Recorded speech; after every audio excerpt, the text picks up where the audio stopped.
berbicara tentang keluarga, ya, bagaimana untuk menciptakan baiti jannati, ya. Nah, ya. Rumahku adalah surgaku dalam konteks jannati, ya. Baiti jannati dalam konteks keluarga. Baik. Ini masih melanjutkan tadi tuba liman malaka lisanahu wa wasi'ahu baituhu wa baka ala khotiatihi. Yang pertama, agar supaya keluarga itu bahagia, yang satu adalah malaka lisanahu, menjaga lisan, ya, secara umum ataupun secara keluarga. Karena antara manusia yang paling banyak berhubungan dalam yang banyak berinteraksi itu adalah hubungan dalam keluarga. Tentunya seorang istri bersama dengan seorang suami, kemudian bersama dengan anak-anaknya, ya, yang mereka sering berinteraksi. Kemudian permasalahan timbul dalam keluarga itu banyak sekali. Karena ya, kita lihat perkara itu hanya mungkin permasalahan kecil cuman gara-gara anak menangis, atau mungkin masalah nyekui anak, atau mungkin hanya masalah kekurangan harta yang bahkan sebenarnya cukup, tapi kan manusia itu kebanyakan menginginkan agar keinginannya terpenuhi. Kalau orang bersandar memenuhi keinginan dalam sebuah keluarga, maka akan susah selamanya. Intinya tidak ada rasa. Ya, maka prinsipnya ya syukurnya akan berkurang. Karena sebenarnya kalau dalam keluarga, bagaimana ketika kita hidup dalam masa ekonomi, maka penuhilah kebutuhan kita, bukan keinginan kita. Luar biasa. Artinya bagaimana kita mencontoh sesuatu, ya.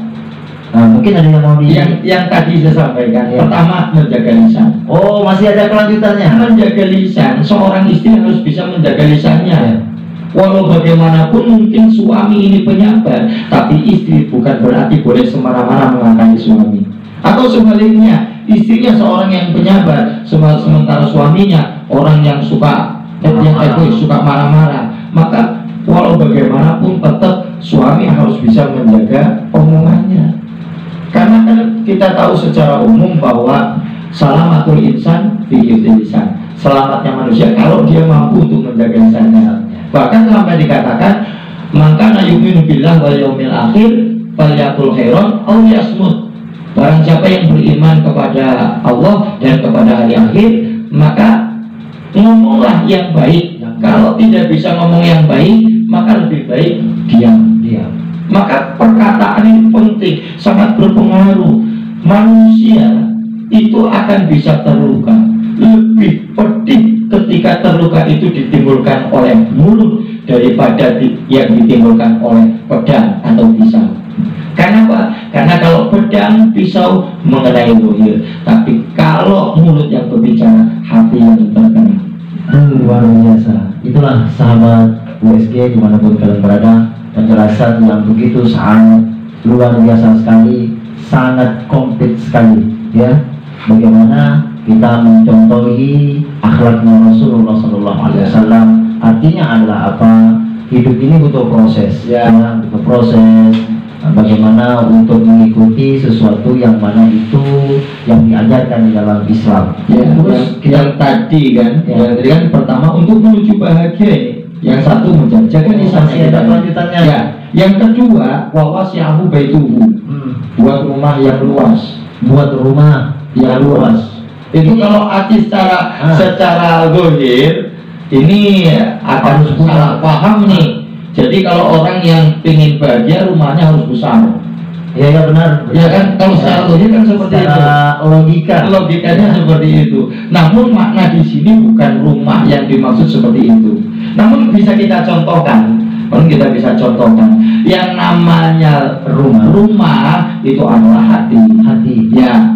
Yang namanya luas itu artinya orang yang bisa berlapang dada. Ini maksudnya seperti itu. Orang yang bisa berlapang dada.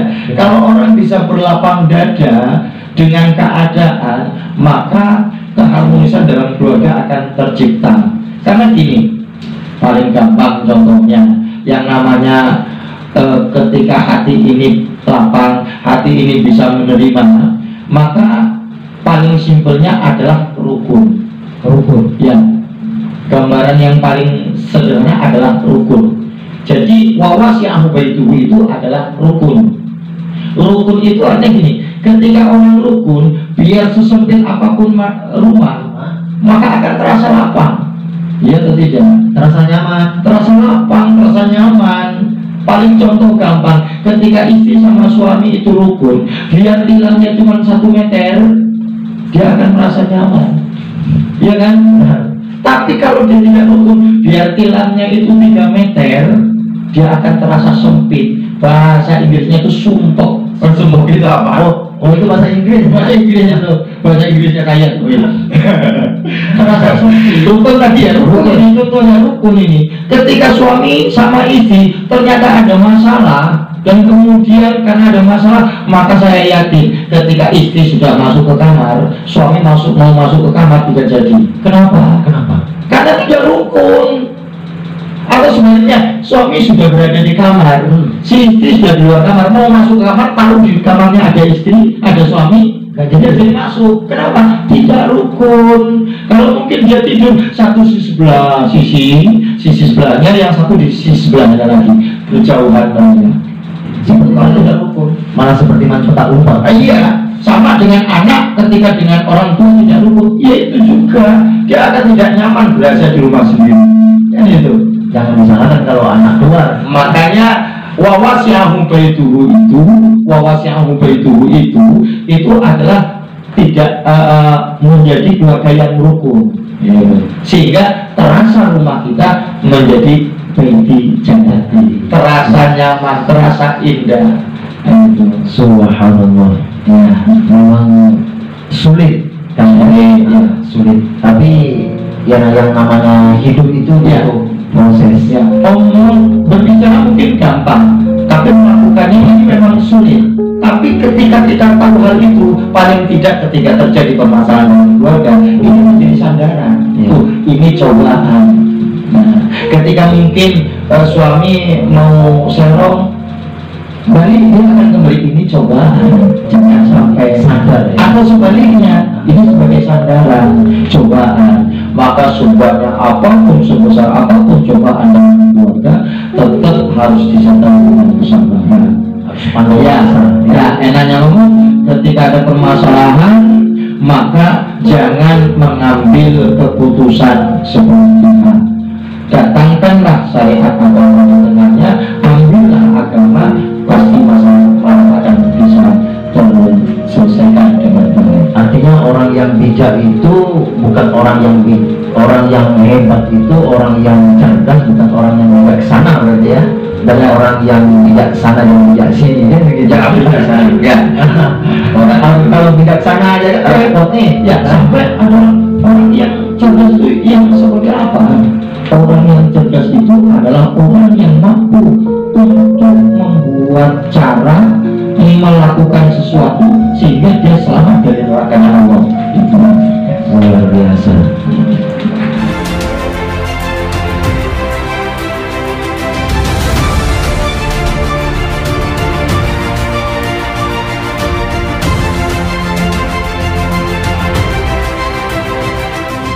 Sebelum kita tutup, ya kita ngopi dulu, ya sambil ngopi karena baru sampai nih kopinya.